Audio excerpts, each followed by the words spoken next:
What's going on, everybody? This is AJ Capasso here with Talking with the Source. I'm here with my beautiful girlfriend, Tammy. Tammy, how are you? I'm doing great. Great. We had a great day today, didn't we? We did. We had a great couple of days. Yeah, we did. We did. So, things are working out well. Everything is going great. I hope everyone at home is doing well. I hope everyone is doing great at home. And also any of our podcast listeners that listen on Spotify, I hope you guys are doing great at home as well. Today we have a special guest. We are super excited to have this guest on. It's been a while. We've been trying to get him on, but he's super busy all the time, so we understand completely. But listen, this is a legend in the field, a veteran, very well-known person. His name is Joe Frank. Let me bring him forward. How are you, my friend? Hey guys, how are you? Thanks for having me on. No, please, the honor's ours, please. Thank you for being on. Yeah, we've been trying to get together for months now. We started this back in October, I think. I We had a know. couple things come up, and I had to keep rescheduling. So I'm glad we Yeah, finally no, happened. hey, it's all right. But hey, Joe, I wanted to first ask you the question that we ask everybody is tell our followers that don't know about you a little bit about yourself, about your background, so that they can understand a little bit more about yourself and what you do. Well, I mean, I started in the paranormal field many years ago. I was 18 years old, um, and I was always interested in ghosts and things like that. And I knew who Ed and Lorraine Warren were. And yeah, I used to follow them through, print media and radio and TV. We didn't have the internet back then. It's much, we're talking 1986. I graduated high school in May or June of that year, and I think it was September of '86. I met the Warrens at one of their lectures, and one of the first things Lorraine said to me when she first met me was, she says, "Honey, I'm reading your aura." She goes, "I can tell you are meant to do this work." And she said, "Would you like to come and work with us and be one of our students?" They had a handful of students at the time, and we met. We used to meet up at a place called Hawley Manor in Newtown. I don't know if you're familiar with it, but it's now, I think, the Inn at Newtown. But back then it was Hawley Manor, and No, I I think never heard of it. it was like Monday nights from like 7 to 9. Um, there's about half a dozen of us. My girlfriend at the time, who's now my wife of 33 years. Oh, We've been awesome. together. Yeah, we've been together almost 40 years, 39 plus years. And God bless you. That's awesome. thank you, thank you. I don't know. I've tried everything I could, but she won't get rid of me. Uh, but There you go. I mean, I love telling the story because it's such a wonderful story. I have such a unique history. Um, that's unique to me, obviously, as we all have history that are unique to ourselves. But Laurel had seen in the local newspaper that Ed and Lorraine were going to be lecturing in North Haven, Connecticut, which is one town over from where I live. Yeah, that's And where I grew up. oh, North Haven, really? Yeah. I grew up there from 16 till I graduated high school, and then I lived there until I was like about 30 years old, and then I'm 36 now. So Mm-hmm. Ah, you're just a baby. yeah, I'm an old that's man. what people I'm an keep old telling me. man now. I'm a veteran. People keep saying Uh, that though. I tell you, I don't feel it. you see all the gray hair I'm getting. Well, I was Oh, I me was just a too. teenager. You still got some time. Yeah, So I'm anyway, over. Laurel saw in the newspaper that the Warrens are going to be lecturing. So she was like, "Hey, instead of going to the movies tonight, why don't we go down there and see them speak?" So that's how I started. I didn't start actually working cases right away though. Um, we did some classes, and we went on some excursions with Ed and Lorraine, but it was probably a couple of years before Ed let me go out on my own. I also doubled as security for them. I was a much bigger guy than I am today, and used to go to the lectures, and sometimes you get people that have a little bit too much to drink, and I call it liquid courage. And they used Yeah, to, there used to be some hecklers. It wouldn't happen a lot. It wasn't like yeah, every show, but every once in a while you get somebody that would get out of hand, and Ed would just look at me and he's like, "Hey kid, you want to take care of this?" Like, okay. So I just go up to him and be very polite and say, "Look, can you please, keep it down?" Um, Usually I didn't have to ask twice, but that was part of my training, because going to the lectures and listening to them speak, I got to learn a lot about their history and a lot of history of their cases, a lot of their more iconic cases that you may have heard about, like Amityville and the Harrisville haunting, which you guys probably know as the Conjuring House. Um, Yeah. that was just one of their cases back then. The Annabelle doll case, and the Devil in Connecticut, the haunting in Connecticut. All these are more iconic cases that some of them have gone in to have documentaries made about them on television, and obviously theatrical releases as well. Um, Very loosely based on the cases. Once Hollywood gets their talons into these stories, they take a lot of liberties with them, which boggles the mind to me, because in my opinion, in some of the things, especially in the cases I've been dealing with, if you tell the real story the way it really happened, it's far more terrifying than Yeah. But I've always wondered that. yeah, well, Hollywood. I mean, what's the end? The end goal is to put butts in the seats and money. To make money, and I get all that, but I've shied away from that my entire career, because to me, it's not about money. This is a labor of love. This is a vocation, not an occupation for me. You know, Yeah. we don't charge to help people. My folks that I work with very closely, and there are a lot of them. We do this to help people. Where we make any money is through our lecture system when we're lecturing, or going to, if I get invited to some of these paracons and things like that. I just came back just about a month ago from MegaCon down in Orlando. I tell you, if you've Oh, never wow. been down there, that is the biggest Comic Con. It's not a Paracon; it's a Comic Con, but it's like the second largest in the country, next to San Oh, Diego, wow. and then the third one would be the Javits Center in New York. But it was an honor to be invited there. I've been invited there the last few years, and my good friend Bill Slevin, who lives down in Florida, coordinate all that. And they put he and I under the horror section, so they didn't have a paranormal section per se. They had a horror section, and they put us down on the main community floor. And God, I think it's a Thursday through Sunday event, and by Friday afternoon, I lost my voice.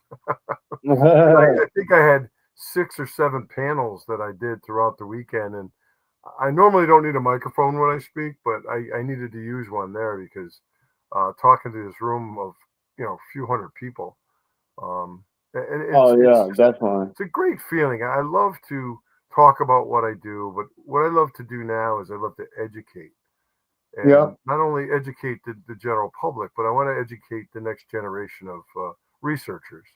Those people that are really serious about this work, not the people on YouTube that want to just go to old cemeteries and abandoned hospitals and things like that. I mean, that's great for entertainment and fun, but that's not what I do. Like I said, I have a Yeah. very unique history, um, um, of how I've come up through the paranormal field through the years. There's not too many people that have my history with the Warrens. There are a few. There's a good friends of mine like John Zaffis and Jimmy, Mr. Haunted, Jimmy Petnino, and Rick Clark, Frank Schiaffari. Good friends of mine I've known for many, many years, almost 35 years.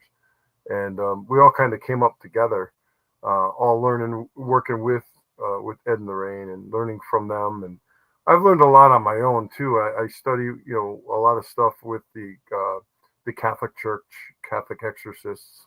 I'm involved with the Solomonic Order of St. Michael the Archangel with some good friends of mine like Father Ken Torres and Father Bob Bailey with the Holy Sword Apostolate. We're all like a big, massive team, and I'm involved with Wardruna, which is a team of psychics and like social workers and therapists and psychologists. So what you have to do is in this work is you have to have the gift of discernment. You got to discern between what is real and what's fantasy, what's good and what's evil. Yeah. You don't want to just take in every stray that comes along. Somebody says I'm haunted or I need an exorcism or something like that. It doesn't work that way. You have to discern between what cases are real, what may be a form of psychosis or schizophrenia or some kind of other psychiatric disorder where someone thinks that they have a demonic entity attached to them. No, given that statement, someone can have a mental illness and still have a demonic entity attached to them, but it's Yeah. very rare. Demonic activity is very rare. I want to make sure your audience knows that it's very rare, and possession, full blown possession, is rarer still, but it does exist. I You wanted just to have ask, well, I wanted to ask for in your all the time that you've been doing this work, which is many years, what is the scariest thing that you've seen? scariest. Yeah, Well, there's been quite a few things that we've seen. I bet. One of my earlier cases, I'll tell you about this one because this one is intriguing. Was I was in a home and I was with Ed at the time and a couple other people, and Ed was doing what we called religious provocation. He was provoking, which is something that most people should not do. Yeah, Taking a religious relic like a rosary or a blessed crucifix or holy water, and commanding in the name of Jesus Christ for something to reveal itself or show itself. That's yeah, very dangerous. That's something that we call divination. Like yeah, we're using a Ouija board and stuff like that. But religious provocation, and I was attacked myself. I mean, I was like 360 pounds. I was a weightlifter back in the day. I was never skinny. It's still not, but I was picked up and thrown. I was thrown about 12 feet across the room. I had a soda bottle hit me in the face. Got me my blood coming out of my nose. These things are real, and it's not something that people should be go out looking for. It's very dangerous to be going into uh, allegedly haunted places, but it's dangerous to go in there and use this divination or provocation methods. Just yeah, to get evidence for the thrill of it, because if you do get an attachment, it's very hard to get rid of them.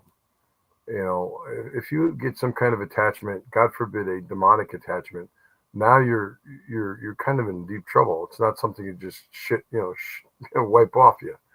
you know. So you need to be strong emotionally and psychological, but you also be very strong spiritually when you do this work. So it's it's just I'm going into my education mode now because people need to know this, and the research that is out there. There's a lot of good people doing good work and good research, but then there's just as many people that are just doing it for the thrill of it, and I don't see yeah, the fun in this. I just don't see yeah, where this is fun to people. I deal with yeah, residential cases. I don't do really public investigations and things like that, unless it's part of a conference or something I'm doing, and we do it for fun, you know. yeah, But you got to be careful there as well, But we help people and families, frighten people. I've got a case now that just came in through the church outside of Philadelphia that I'm working on. I believe it's a case of demonic oppression, and the families get some young children that are being attacked, and it's something that we take very seriously. We're watching yeah, it closely. I have to be careful too. I've had some health problems of late. I'm dealing with, and been in and out of the hospital a couple times. And I if I'm not strong enough, I can't go. So Because that's I'm just actually yeah. what I was going to ask you something along those lines. Like when you're handling cases like this, how do you protect yourself? Well, that's an excellent question, Tammy. People ask me all the time, "What's the best protection?" And I said, "The best protection is your faith." You know, People's like, "Well, should I go out and buy a crucifix or holy water or something?" I said, "Well, it doesn't mean anything. Those items are just inanimate objects that if you don't have the faith behind them, yeah, faith is believing in something that common sense tells you not to. I always say that, to coin a phrase from the movie Miracle on 34th Street, but it's very true. Faith is believing in yeah, something you can't see or feel or touch. And if you have faith in those objects and you're very rooted in your whatever faith you may have, whatever religion you subscribe to, then you should be safe. Otherwise, you just can't just walk around with holy water and think that that's gonna fight it. It's actually gonna have the adverse effect if you don't have the faith in it. It's just gonna, these things are just laugh at you, right? I mean, they eat me for lunch. I'm It's just a funny human that you being. said that.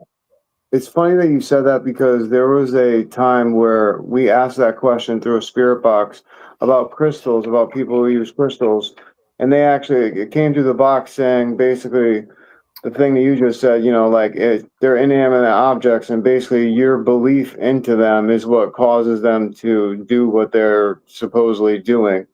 So, like, your belief and your intent is what's actually causing the effect of these inanimate objects that you put your faith into. So, like, Yeah. I kind of like, I completely understand what you just said, like, completely. It's all about free will and intention. When you think about it, I was born and raised Roman Catholic. The Warrens were very Catholic, and so I learned in the Catholic way. And I've studied, I've done some studying under Catholic exorcists and things like that. So I've learned about divination and exorcism and things like that. I've assisted in exorcisms. I'm not an exorcist, but as a helper, and Yeah. that's basically someone that stands by and if need be, physically restrains the afflicted person, so that they don't hurt themselves or the exorcist who's performing the ritual. Um, but you don't want to. You don't even want to make eye contact. I remember Bishop McKenna used to say to us, "Don't look at it." He wouldn't say him or her. He would say, "Don't look at it," because he was referring to the demon. Because once he starts using the religious relics, the holy water, and obviously the words, the prayers, the demons will manifest, and it can get pretty ugly, and it's pretty scary to see if you're not used to seeing something like that. It's very scary to see people's eyes change color. I've seen eyes turn into like serpent's eyes. They've turned green, and their body contorts. They'll speak in different languages that the person couldn't possibly know. They'll have superhuman strength. I mean, throw me across the room like I'm a rag doll, things like that.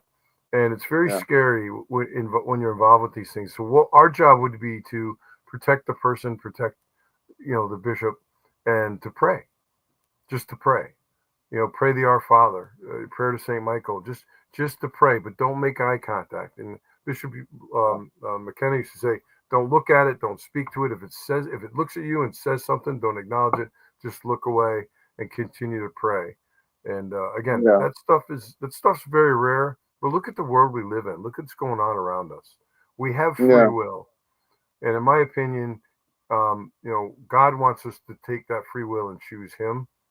Most people probably choose the other guy, but God won't meddle Yeah. in our free will. He allows things to happen for a reason. And, a lot of people look around and say, why would God allow this? It's a terrible tragedy, a car accident, a young child gets killed or murdered, God forbid. People say, that's where people really test their faith. Because, like, why, Yeah. if there's a just God, why would He let this happen? It's not up to us to question God. I mean, He has a plan for all of us. Yeah. But when people start messing with fortune telling and soothsaying and oracles and things like that, when you're trying to find out information about the future, that's where it can get dangerous. I usually ask my audience, I say, if you folks, anybody here, if you're given the opportunity to know the date, the time, and the manner of your own death, would you want to know it? Would you want to know Yeah. when you were going to die and how you were going to die? Most people wouldn't. Every once in a while, I get somebody that raises their hand. Yeah, I'd kind of like to know. I'm like, okay, I respect that, but most people know because we're not meant to know that. Yeah. I'd like No, to have no, the six lotto numbers for Monday and Tuesday night's drawing, but I'd also like it to have a toilet made out of solid gold, but it's not in the cards, is it? you know, no. so so unfortunately, because of the world we live in and what's out there, there's a lot of evil in the world. And not everything is evil. I mean, some people ask me in my lectures, well, Joe, how come you talk about a lot of this bad stuff? I said, well, that's because people want to hear that. I've got as Yeah. many beautiful stories where we've helped people with what we call spirit rescue, where there might be a spirit attached to a person and we'll help, pass that person over. They haven't crossed over. We'll help them cross over. Maybe have a loved one come and pull them over or something like that. Got a lot of beautiful stories like that too. you know, but it's usually the negative demonic stuff that people are really salivating for. I don't know why, but I've got Yeah, plenty of stories on both sides to talk about. yeah. No, please keep.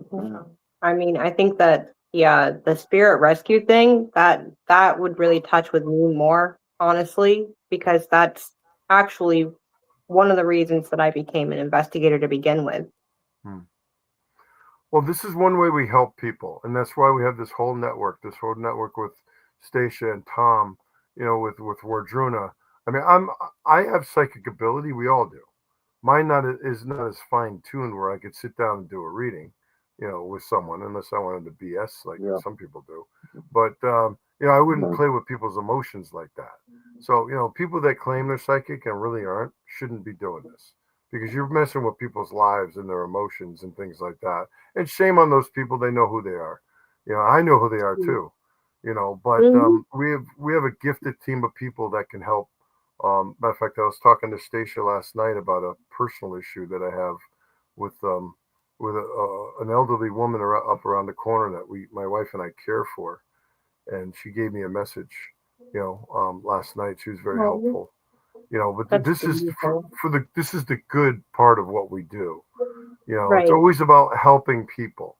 You know, Yeah. it's not It about should making money. be. It's not about getting famous. I mean, I don't care about that. Yeah. I really don't. I don't care about that. I was offered the show Ghost Hunters many years ago. I turned it down. Pilgrim Films contacted us back in 2001, I think it was, and I didn't know what the show would turn out to be. It's still on TV today. Great, you know, but I don't have any regrets. That's not what I wanted to do. That's not why I And got into the work. that's why I left the show I was working with because I didn't feel like it matched up with my end goal, with the goals that I want to achieve, which is actually to help people. I want to learn and I want to help people. And I just, the goal Right. is a different direction. Well, you know, and you're the kind of people that I want to talk to. And, you know, I don't know everything. I don't profess to know everything. But after 40 years, I know a little bit. I know a little bit, you know. But you know, if someone's doing a show and their end game is entertainment and stuff like that, you know, God bless them. I don't have a problem with that. But you Right. know, people that do that for entertainment purposes should let the world know, hey, this is just for entertainment purposes. You know, don't mislead people because when you do that and you're making a profit, that's called fraud. And you Yeah. know, I don't get caught up in the drama. Believe me, I there's not a day goes by when I don't get a phone call or an email about something somebody did or somebody said. I'm like, why are you even telling me? I don't care. I'm not involved in Yeah. this. I'm not going to get involved in any of the drama. I just want to continue uh, the life's work and legacy of Ed and Lorraine and keep their Right. legacy alive. Ironically, I am now the age that the Warrens were when I met them. You know, Oh, Laurel and wow. I were, yeah, they were about the age that Laurel and I are now when we met them. And it's kind of come full circle for me. I know there's a lot of people out there that don't care for the Warrens or their methods, but they're not informed. They didn't know them intimately like I did. Yeah. You know, I Yeah. mean, obviously, Exactly. I would say defend their name because I can speak intelligently of the character of the people I knew. You know, but the haters out there, I'm not going to waste my time or energy trying to change their mind. They could believe whatever they want. God bless them. But everyone's entitled to their opinion. I just say make it an informed opinion, you know, and oh, I did the research or I read something or somebody's cousin's brother, sister's girlfriend told me this. I don't care. If you want to know something about the Warrens, ask me. If I know the answer, I'll tell you, you know. But you know, but to bash people that are dead and no longer with us and can't defend themselves is reprehensible, you know. It really is. I don't get involved in any of that stuff, but if someone's got a problem or wants a question answered, reach out to me. I'll talk to you. You know, there's no Yep. hate here. I love everybody. I don't care. I'm a big Right. Yeah. teddy bear. I love everybody. You know, Oh but no, I had the opportunity to work with you. You were really awesome to work with. yeah, we had an argument with that SOB in the basement that night, though. Yeah, we I wish did. I had an opportunity to go back there and take care of that, but if they want me to, they will. But some places like that Yeah, also, they don't want to get rid of what's there because that's I their draw. know. And that's Wait. sad. Wait. Wait, hold on. You don't just say that and then you don't tell the story of what you're talking about. Come on, guys. Now I'm all jealous. I want to know, Well, I'll let know. Tammy, go ahead. You can tell it if you like. So, we were working an episode of Dark Echoes that actually, it's on the cutting room floor. But I got the opportunity to work with Joe, and we worked the basement where there was so somebody had done like I think a spirit board or something, and they believed that it brought a negative entity, Yeah. and we did argue with it for sure. Yeah, this was a while ago. We were having a good time that night too. It was a very interesting place. But if I remember correctly, there were some human bones found down there. There were. They And found that's human bones in the furnace. yeah. I A mean, woman's steamer. yeah. I don't know the story because that should have been turned over to the authorities, in my opinion. I don't know Yeah, what happened. But there yeah, was a negative. It wasn't demonic. I don't think it was anything demonic. But it was It was a negative human spirit, very negative. You can have Oh, a very, absolutely. if you're an asshole in life, you could be an asshole in death. Excuse me for Absolutely. swearing. But yeah. this guy, it was a male energy. He was very negative. And like, all right, what's your problem? I mean, you're not scaring anybody here. I mean, look, I've been thrown across the room by demonic forces. You think I'm afraid of a human thing? Except my wife, and I'm afraid of her with Yeah, good reason. But yeah, yeah, right. it's too bad that episode. I don't know really what happened there, but they did. You guys are doing a great job filming, and Matt did a great job interviewing and stuff. I'm not sure what happened. I don't remember the story. It was about, I don't know, what, a year and a half ago or I'm so. not 100% But sure what I happened remember with that. I remember working with you in the basement there, and you had the divining rods and stuff. Yep. And they kept, Yeah. every time I would ask a question, the divining rods seemed to be on point. Oh, they were. We even Yeah. got part of a name. I don't remember what it was, but we even got part of a name. So AJ, you didn't know about that story? No, I didn't hear about it. So I was Oh, super excited to hear about this. yeah. That's awesome. It was an interesting place. I think it was the S.K. Pierce It was Mansion the SK Pierce. up in Oh, okay. Oh, Massachusetts. awesome. It was an interesting case. There definitely was something there because I could feel it. Oh, yeah. When I go into a place, if there's something dark, I usually feel it. My cackles, the hairs will stand up. I'll know, I'm like, okay, there's something here. You know, um, but a lot of times I can't see it. Whereas Yeah. someone with more psychic ability would actually be able to see these things. I don't normally see them myself. I can feel them. I know they're around. Demonic things usually hide in the shadows. They don't want to be brought into the light. That's the last thing they want. That's why you have to Yeah. use this with religious provocation to provoke them.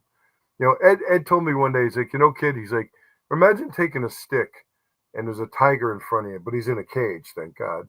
He said, you take that stick and you poke that tiger in the eye. How many times do you think that tiger's going to let you do that before it takes a swat at you? Yeah. So you're provoking. It's like you're standing in front of me and you're pushing each other. Eventually, someone's going to take a swing. And Yep. that's the same thing that happens in this. But it's not something that you should really be doing if you don't know what you're doing. It's Oh, dangerous for absolutely. even the most seasoned veteran to be doing something like that. But you need to draw it out of the shadows sometimes to discern what you're dealing with. What are we Yep. dealing with exactly here? And then sometimes you'll get an overwhelming response that you may not have expected. We had, like I said, that case where I was tossed across the room. I'm like, I had no idea what happened. I was just, people are like, geez, Joe, weren't you scared? I go, yeah, I was scared. I was 22, 23 years old, and my brain tried to figure out what just happened to me. And I was What did terrified. it feel like? What did it feel like? It was almost felt like I was pushed and pulled at the same time. All of a sudden I was here, then I was there. I Wow. went about 10 or 12 feet. I smashed up against the wall, my right shoulder. I remember I put a dent in the wall. And, I got up and I was so disoriented. I was angry. I remember I was angry. I'm like, you mother, I was so mad that I felt violated in a sense, you know. Yeah. But that one I remember because I tell that story a lot because that was kind of an initiation to me into the world of demonic forces because human spirits can push you, they can scratch you, they can touch you, but they're not going to be moving a 360-mile man like that. Okay, that's superhuman strength right there, you know. And I've been punched, burned, scratched, bitten, you know, like I said, thrown across the room. It's happened a lot over the last 40 years, but you know, it's not Mhm. something that I'm proud of. You know, it's not, I hope it never happens again because I'm old now. You know, I don't want to break something. But as I said Yeah. earlier, No. with with my health issues that I've been fighting for the last couple of years, I have to be careful. I have to be smart about things. Um, you know, and you know, if this case that I'm working on outside Philadelphia turns into something, I will go there, but I won't go there unprepared. You know, and Yeah. I not only physically but also spiritually. You know, you have to be in a space of what a state of grace or a state of absolution. You know, so Mm. what I mean by that is I go to confession, confess all your sins and be absolved of those sins. Because if you go up against the demonic and you have any sins that you haven't confessed, it'll know. It'll know, and it'll call you on it. You know, and it happens to even some of the clergy. You know, it's a very fascinating field. You know, It unfortunately, really is. there's not too many people that I know that are really serious about it. You know, I've got a lot of friends and colleagues that I came up, you know, through the years with that do a lot of good work, that have a lot of experiences that I have. You know, but what you see on YouTube and television today, it's not real. You know, some of the shows are very entertaining, and I like some of them. They're very well done and edited very well. But you know, I'm like, you know, I turn to my wife sometimes. I'm like, if these people really were involved in a demonic case, they would shit themselves. They wouldn't know what to do, Oh yeah. and it Oh, scares 100. me. Well, it scares me. I'm not trying to knock anybody. I'm just saying it scares me because they know not what they do. You know, I always Yeah. say people mock what they don't understand. And if you don't Yeah. understand what you're doing, you know, if you're only, you know, claim to any sort of education in the paranormal is watching TV shows, you're in trouble. You know, you're in trouble. You really need to Yeah. Yeah. study about this and spend the 40 years doing it before you go, you know, kicking down doors and saying, "Come and get me." Because what are I you was going to do gonna when they ask. when they do come and get you? Right. Exactly. And I know you said that you had like a lot of appearances coming up that you're going to be doing. I was just wondering, are any of them like educational? Well, yes, my calendar's starting to fill up for the year. It's only March. Unfortunately, I do a lot of public libraries in Connecticut. I think last October I had 22, you know, events in 31 days, and I was Um, exhausted. But you know, I do a lot of libraries. It's through September through November, usually that time frame. Because you know, let's face it, Halloween, spooky season. I get Yeah. that. Um, but yeah, I have a program. I put together a PowerPoint. I'm actually working on a new one now. I try to change it up every year. Where I'll show video evidence, audio evidence, photographs from cases that I've worked through the years. Some of the stuff, you know, I also offer lectures. I'll talk about Annabelle and Amityville as it was told to me. I wasn't there, but my yeah. mentors, Ed and Lorraine Warren, worked on these cases. Um, and you know, the case in Connecticut, my good friend John Zaffis and Chris McKinnell worked on that case. That's the Snedeker case here in Southington, which is about Yeah. 15 minutes from my house. You know, so I want to study those cases so I can speak intelligently about it. So I can tell the story. However, I wasn't part of that. I remember the haunting in Connecticut. Ed said to me, he goes, you know, kid, he always called me kid. He's like, you know, kid, I got a case, a really bad case right up near where you live, but you're not ready for it yet. That case ran, I think, 86 to 88. I joined in, you know, the latter part of 86. So he's right. I wasn't ready for it. Would I have gone? Absolutely. You know, probably would Yeah. have been, you know, scared out of my mind. But that's how you learn sometimes. You got a baptism by fire. But Absolutely. to answer your question, Tammy, I try. I'm a big dumb animal. I'm a big clown. I like to joke around, so I have a lot of fun with my audience. But there's an Yeah. educational message in there. So when it's time to get serious, I have a whole section where I talk about divination. Okay, which is basically like fortune telling, trying to find out information about the future or hidden knowledge. Okay, and the most common instrument today is the Ouija board. Ouija Yeah. board, yes, it's a board game. All right. However, it's the intention and the free will that you put into it. What is your intention in using a Ouija board? Well, why use a Ouija board unless you want to find out something about your future or you want to make contact with spirits? It's very, very dangerous. And if you've Yeah. used a Everyone Ouija thinks that. board, if you've used one and you've had no adverse effects, God bless you. But, I'm just saying, why spin the wheel and take a chance? Ouija boards, seances, crystal balls, even divining rods, those things can be dangerous if you're using them and you're not experienced with it. Even tarot cards. When I did the event in Newtown, AJ, where I saw you guys, um, there was a woman that she came up to me after I was walking out of the lecture hall, and she said, Hmm. Joe, at first when you were talking, I got angry. And she goes, but then when you followed up, she goes, I said, wow, he's right. So I was talking about seances and tarot cards, and she's like, I've been using tarot cards for 30 something years. But you're right. So, well, if you know how to use them and you do them correctly, let me explain about a little what I'm talking about. When you're a psychic medium, if you're using your gifts, whether you use tarot cards or something like that, if you get a message from the other side for a client, that's a gift. That's a Yeah. gift. Okay. But if you're misusing those powers and now Mm. you're trying to find information that's not meant for you to know, okay, that's Hmm. divination. That's not good. You know, um, I always say God has our futures mapped out for us, and He gives us our free will to make it what it is. But don't mess with that because that could be very That's a dangerous. fine line. That's a And fine line right there. That's a scary fine line. it is scary. And I just tell folks, people have come to my lectures. I had a guy in Westport, Connecticut. I remember he was sitting there, and I joke around. I say, "How many people here, don't believe in ghosts?" I get a couple people raise their hand, sheepishly.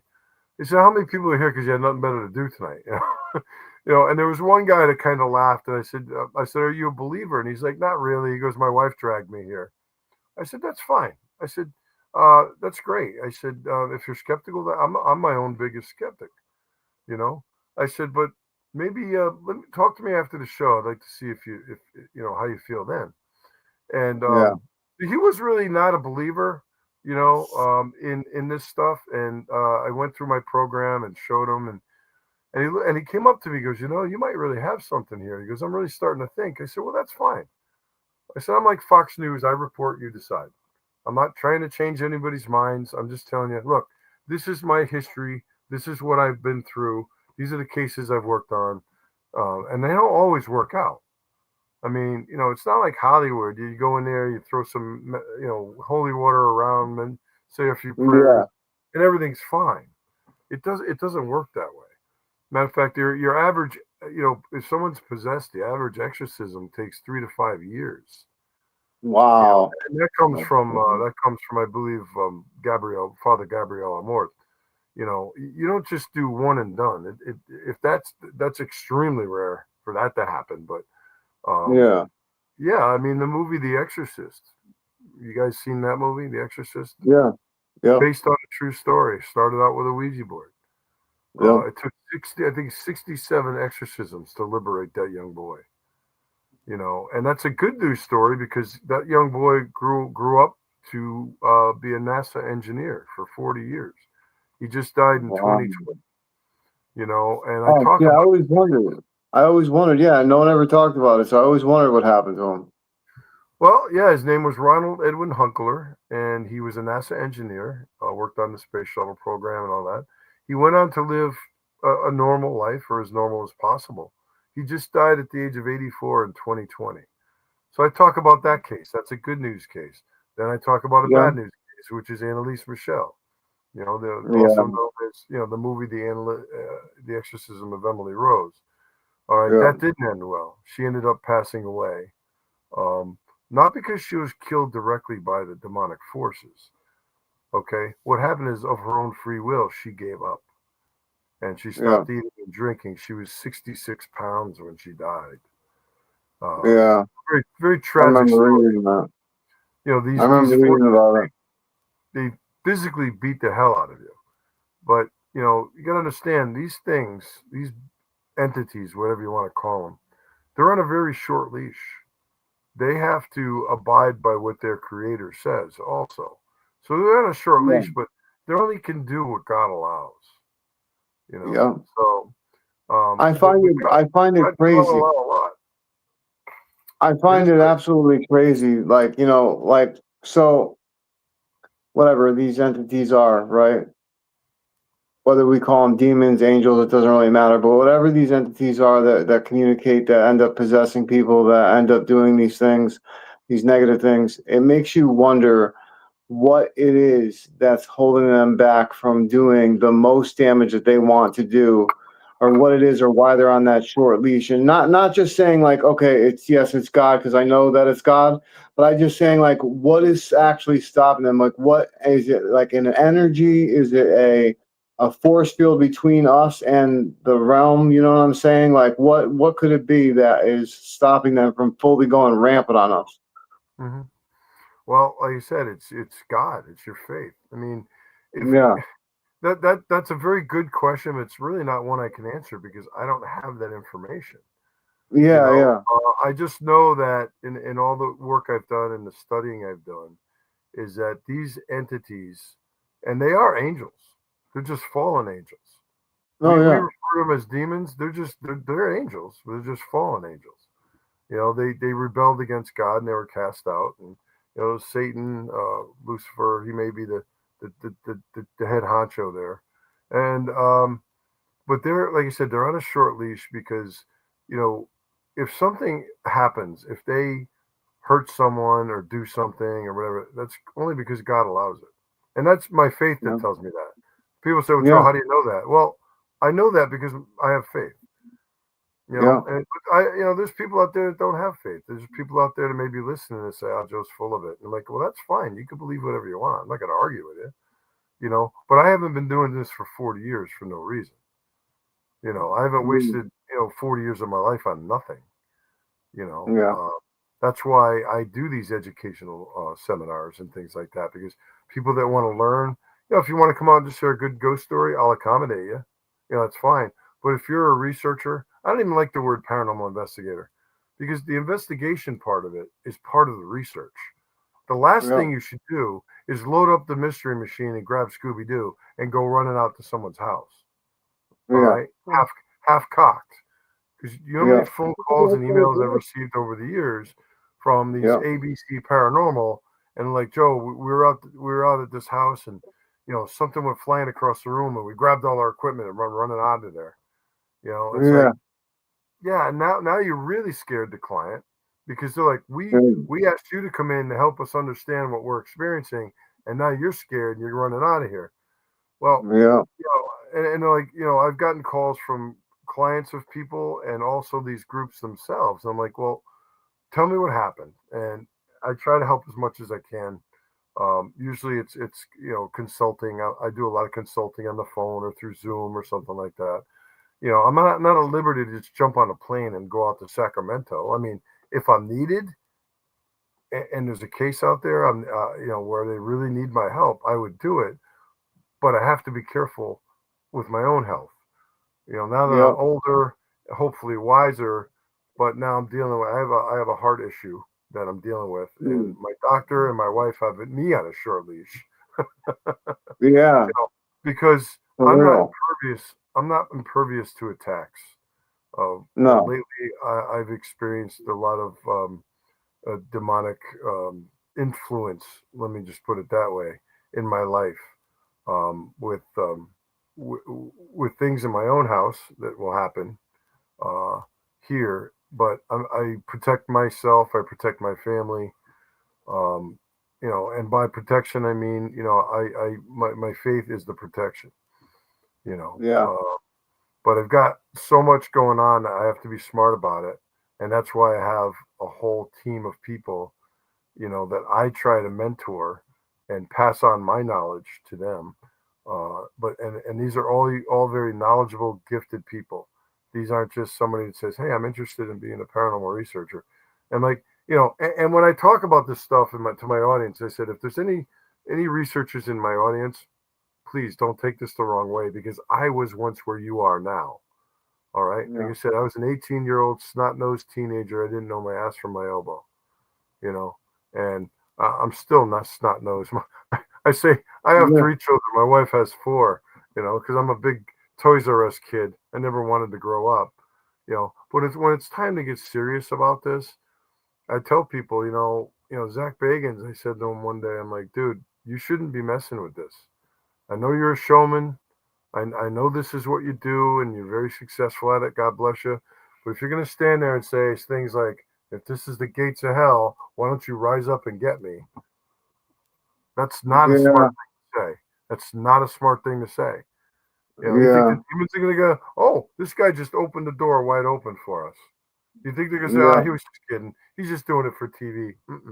You open that door. You open that door, you may not be able to close it. That's why when people tell me, well, oh, Joe, there's this house we went into, there's a portal there. I said, okay, well, if there really is a portal there, then you need to work to close it. Don't go in there with, people start, conjuring and provoking, because you don't know what's going to come through. I said, something could come through and attach itself to you, or go after someone that you most love, like your family, your children. You think that's funny now? This is what I say to people. Yeah.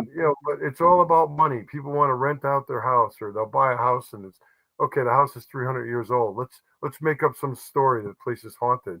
Invite people to come Yeah. and pay us a lot of money, and people do it because they're gullible. They don't know any better. And I'm like, Yeah. well, there may be something there, there may not be there, but why would you provoke it? Why would Oh you yeah, do that? exactly. This totally goes Exactly. against what I'm trying to teach people. But when Yep. people see dollar signs, that all they want is money, it's not about Yep. money. No, Trust it's me, I not. don't have any money. I'm broke because of this work. When Yeah. someone needs my help and they can't afford to even pay my travel expenses, don't worry about it. I'll be there. And it comes out Yep. of my pocket. But, that's what I signed up for. Like I said, this is a vocation. It's not an occupation. I just want people to be very careful and educate themselves before they go storming into these places with their cameras, hoping to get the money shot to load up on their social media pages. That's not what this Yeah. is about. At least for me, anyway. But Yeah. Absolutely. We have a viewer, her name is Urbex Amanda Explorer, and she asked, for the last 2 years I get visits from a woman who passed in NL, and I don't know how to help her. She don't know shows me the inside her house and how she passed. What would mhm. you recommend to her? Would you recommend stay away from this and not, do this, or was this you think?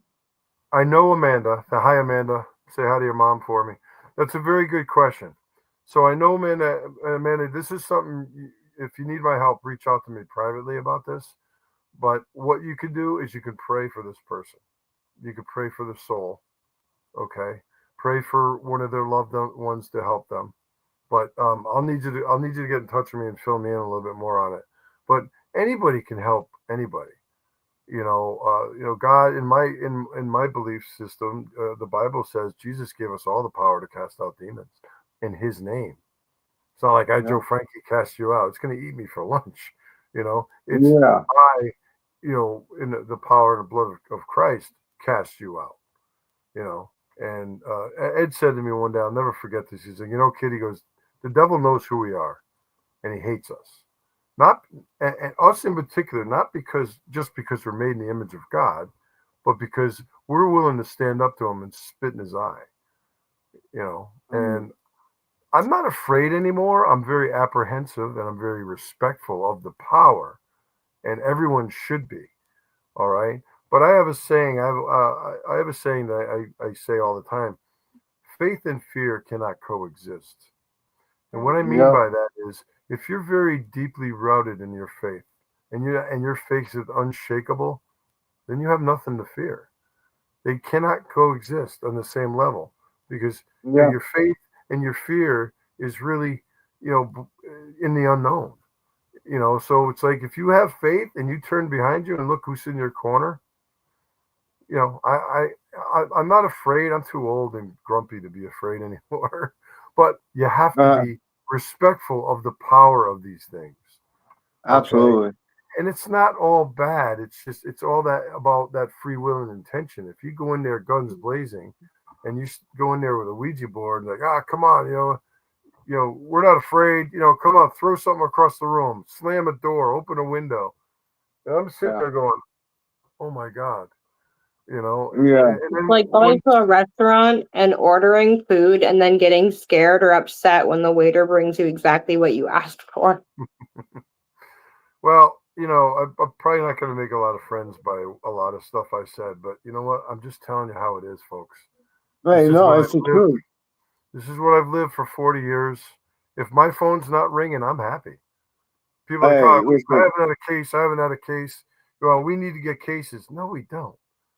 We don't. My fear is that the people that really need the kind of help that I or my colleagues can provide, that they won't find us because there's just this paranormal community, so to speak, whatever that means. No, There's so many people out there that are inexperienced and they're in it for the wrong reasons, i.e., personal gain, fame, money. If you're in this work for the right reason, there's no money in it for you. Okay, yeah. there's no money in it for you, and you should be okay with that. Um, Yeah. if you're honestly looking to help people that are afflicted, whether good, bad, or indifferent, not everything's bad. Some people don't have a paranormal issue; they just want someone to listen to them and help them understand what's going on. And that's a lot of what I do. I've got a lot of stories. I don't talk about them too much because nothing really happened. But I've got a lot of cases that I've worked where, you'd be out there and I'd spend days, weeks, months, years sometimes working with families and nothing happens. And like, I don't know, Joe, whenever you leave, this happens or that happens. And I'm like, well, do this, this, or this. Mm. And sometimes it works, sometimes it doesn't. Sometimes it's just one member of the family that's afflicted. Sometimes the whole family witnesses stuff. So No, yeah. each case is different. And you got to figure out, okay, how long have you lived here? 20 years. Well, when did the activity start? About 3 years ago. All right, well, let's stop right here and work backwards. What happened 3 years ago that may have triggered something? All right, whether it was something paranormal or maybe it was something psychological. Was there a traumatic event, Yeah. like an accident or a death in your family or something like that that traumatized you? Is someone, addicted to drugs or alcohol or pornography even? I don't say that to be funny. Pornography is an addiction, for some people. And it's also a doorway. It could be a form of psychosis or schizophrenia or something like that. Some event in your life 3 years ago that triggered what you're experiencing or you say you're experiencing now, whether it be Yeah. real or not. But what I'd say to people is like, look, people, they're not making this up. They're not lying to me because I'd be able to tell. But Yeah. in their mind, it's very real. So sometimes it's just offering comfort, just lend a shoulder to cry on kind of thing. I'll go out to someone's house, have a cup of coffee at their kitchen table, talk to them. I might go around the house and do a blessing, and leave them with a Saint Benedict medal or a miraculous medal or something, and I'll give them some homework to do. And if someone's serious about wanting help, they'll do exactly what I ask. And that's Yeah. one way we can tell about if people aren't serious about it. I've asked people, look, go back to over the last 3 years and just make a list of whatever you can remember. And 2 weeks later, I'll talk to them again. Oh, you haven't done it yet. Well, then you really don't want my help, or you probably don't need my help. Some people need Yeah. help, but it's not the kind I can provide, Yeah. and I'll When try to you, steer them in the right direction. But it is very Now you probably gratifying. have tons. You probably have tons of people that contact you. So like you really your time is very limited. So like for someone to come and try to fake something to you or try to act like there's something that they're not really wastes a lot of your time. So you really have to do your due diligence, obviously, and I respect that completely. Yeah. Yeah. It's not all rainbows and sunshine. Sometimes dealing with people, you dealing with them individually or as a whole. I would do is I interview the family. I'd interview the family independently and sometimes all together to see if the stories jive. We're on the phone for 2 hours the other night. Some of my colleagues and I talking to this gentleman that started out as I got a demonic issue and it turned it into aliens and alien abduction. And he started talking about this, that, and the other thing. But I said, well, let's Wow. try to get to the root of the problem. And, it turned into abandonment issues. My dad abandoned us when I was 7 years old and this, that, and the other thing. I definitely feel the guy's got an issue, but I don't think it's a paranormal issue. Right. Yeah. He's never spoken to a professional. I asked him if he spoke to a professional. He said no.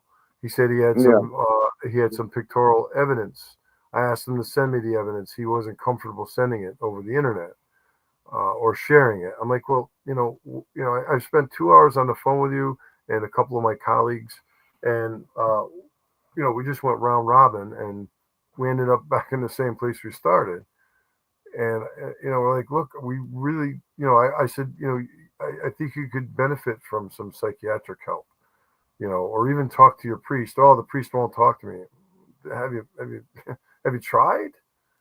Yeah. He says he's a devout Catholic, but I said, talk to your priest, talk to psychiatrists, talk to your doctors. Not only had he not done any of that, he wasn't willing to do so.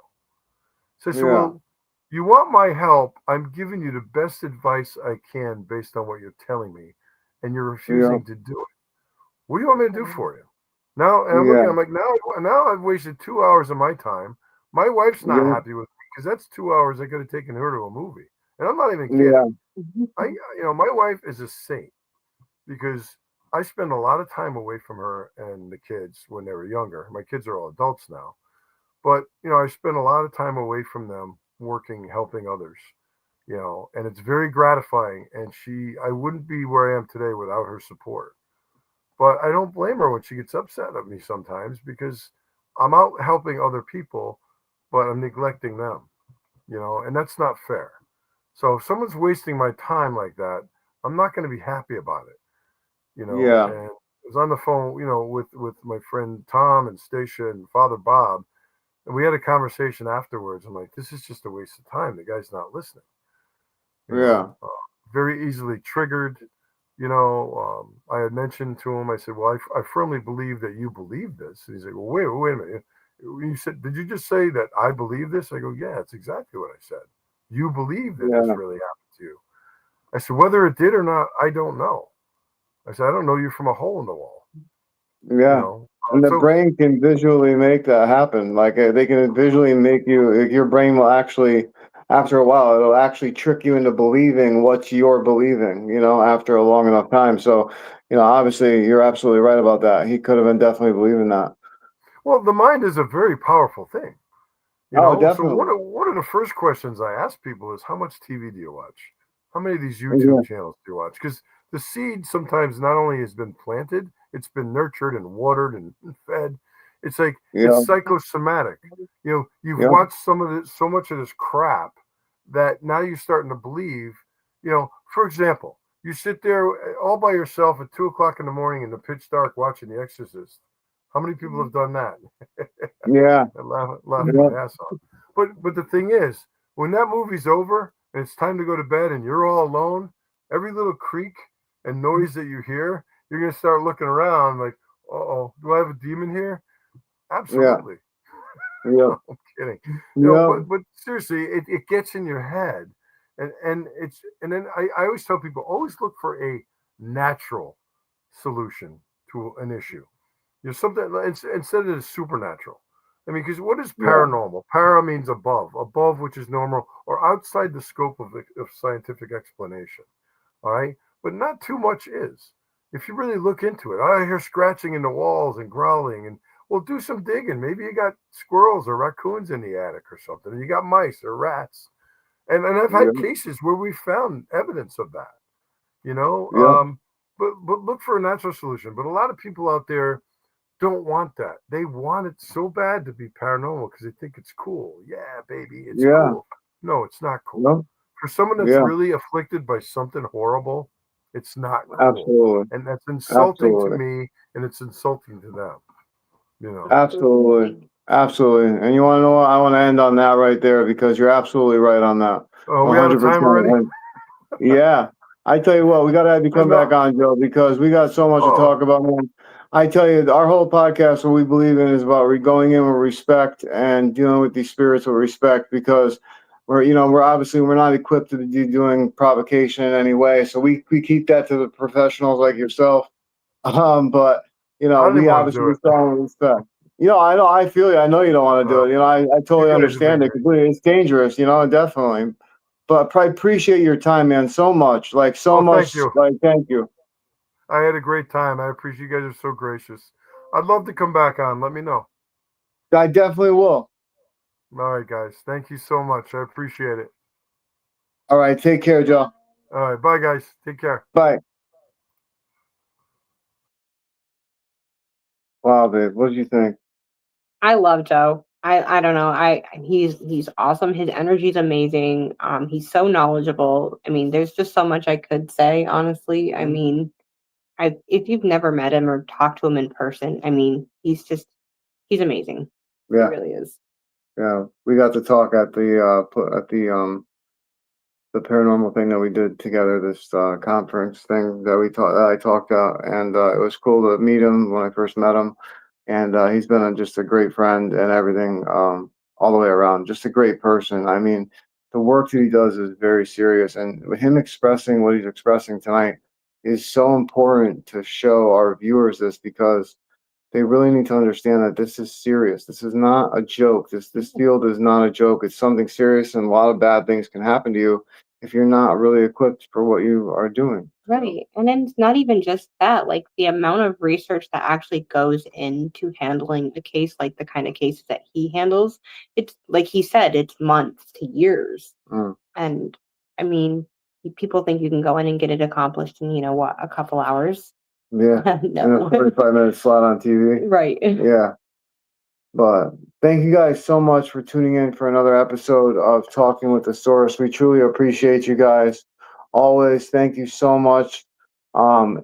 Everyone listening on Spotify, Apple Music, everything. Just Google me podcasts, all that.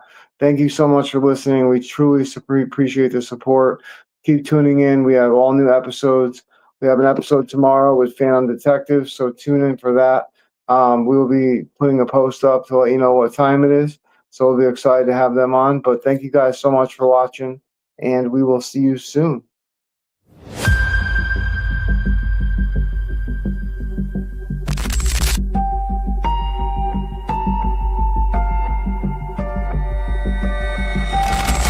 Now, this is the area where apparently you can hear the whistling of Art, or Arthur, the man that died of a heart attack, constructing this part of the lift locks.